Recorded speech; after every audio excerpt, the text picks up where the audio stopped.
Welcome friends. இன்றைக்கி நம்ம பன்னீர் மட்டர் புலாவ் எப்படி செய்கிறது பார்க்கலாம் வாங்க. அதுக்கு நான் 1 கப் ரைஸ் எடுத்திருக்கேன். இதை பாருங்க, குக்கரில் ஒரு 6 ஸ்பூன் எண்ணெய் ஊற்றிருக்கேன். எண்ணெய் ஊற்றி எண்ணெய் காஞ்ச உடனே கொஞ்சம் பட்டை, கிராம்பு, இந்த இலை, கல்பாசி எல்லாத்தையும் கொஞ்சம் கொஞ்சம் போட்டு பொரிஞ்ச உடனே கொஞ்சம் வெங்காயம் அரிஞ்சு வச்சுருக்கேன். அந்த வெங்காயம் சேர்த்து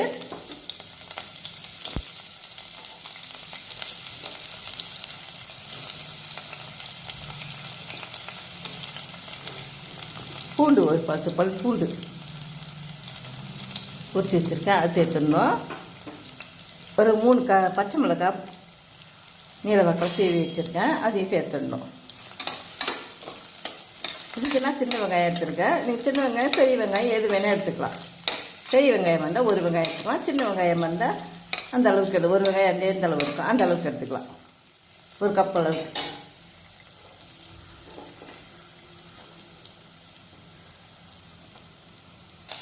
இந்த அளவு வதங்கின உடனே நம்ம 1 கப்பு ரைஸ் போட்டோம் இல்லைங்களா, அதே கப்பில் 1 கப்பு பச்சை பட்டாணி சேர்க்கணும்.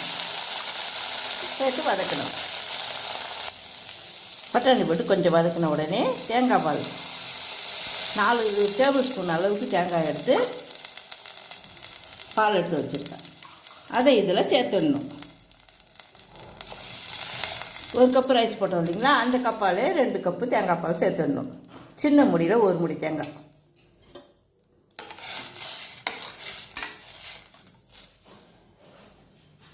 இதில் 1 டேபிள் ஸ்பூன் அளவுக்கு இஞ்சி பூண்டு விழுது சேர்த்துடணும்.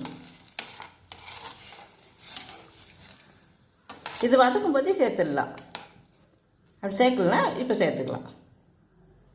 இதை பாருங்கள், இது மாதிரி கொதி வரும்போது அரிசி எடுத்து வச்சுருக்கீங்களா, 1 கப் அரிசி, அதை நல்லா கழுவிட்டு இதில் சேர்த்துடணும்.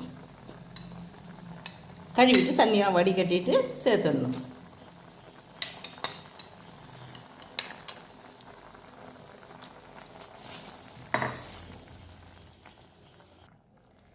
நான் சேர்த்துருக்க அரிசிக்கு 3/4 ஸ்பூன் அளவுக்கு டாட்டா சால்ட் போடுறேன்.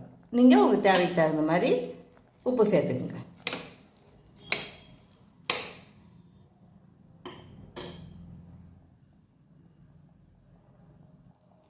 இப்போ இந்த குக்கரில் மூடி போட்டு வெயிட் பண்ணணும்.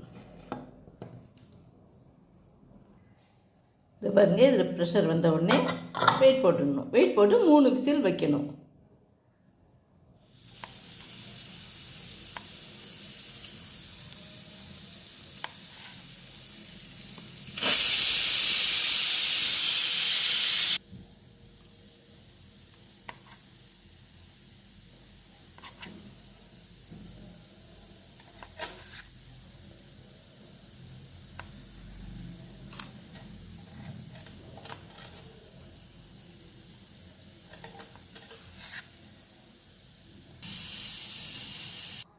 இதை பாருங்கள், 3 விசில் வந்து திறந்துட்டேன்.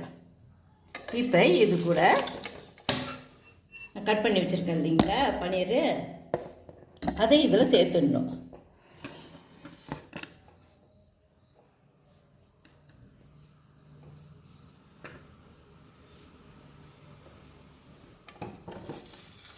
நான் 200 கிராம் கப்பில் 1 கப்பு ரைஸ் எடுத்தேன். இது வந்து 65 கிராம் பன்னீர் சேர்த்துருக்கேன். அதில் சேர்த்துட்டு இந்த பொடிசாக அரிஞ்சு வச்சுருக்கேன் கொத்தமல்லி, அதை இதில் அப்படியே சேர்த்துடணும்.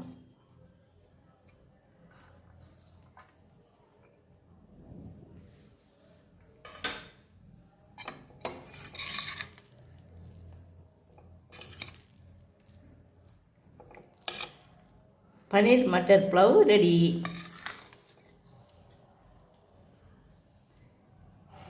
நீங்களும் இது மாதிரி செய்து பாருங்கள், சாப்பிட்டு பாருங்கள். உங்களுக்கு பிடிச்சிருந்தா இந்த வீடியோவை லைக் பண்ணுங்கள், ஷேர் பண்ணுங்கள், சப்ஸ்கிரைப் பண்ணுங்கள். நீங்கள் சப்ஸ்கிரைப் எழுதியிருக்கும் பாருங்கள், அது ப்ரெஸ் பண்ணினா சப்ஸ்கிரைப் ஆகிடும். பக்கத்து பெல் பட்டன் அமுக்கினீங்கன்னா நான் போடுற நோட்டிஃபிகேஷன் எல்லாமே உங்களுக்கு உடனுக்குடனே வரும். கமெண்ட் பண்ணுங்கள் மறக்காமல். தேங்க்யூ ஃபார் வாட்சிங்.